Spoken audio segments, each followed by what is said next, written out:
तो अब हम देखते हैं कि पाइथन नंबर्स को कैसे ट्रीट करती है।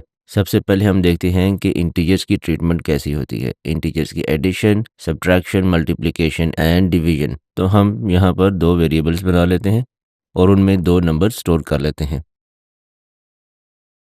तो हम इनका सम प्रिंट करते हैं पहले,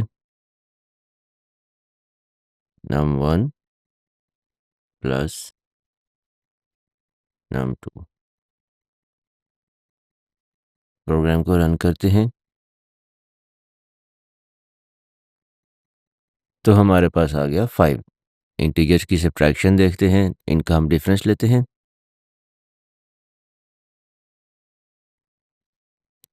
1 आ गया।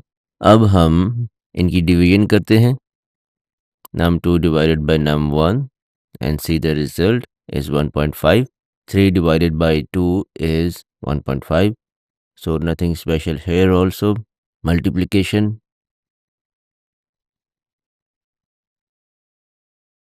3 times 2 is 6. पाइथन में हम एक्सपोनेंट्स कैसे ले सकते हैं? By using double multiplication science.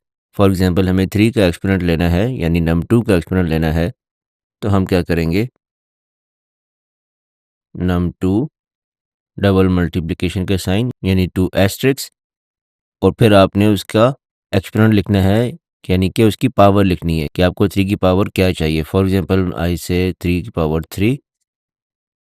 तो अब हम इसको प्रिंट करके देखते हैं, इज 27, राइट।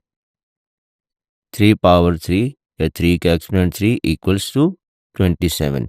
तो पाइथन में आप एक्सपोनेंट्स इस तरह ले सकते हैं, डबल एस्टेरिस्क यूज करके। ओके।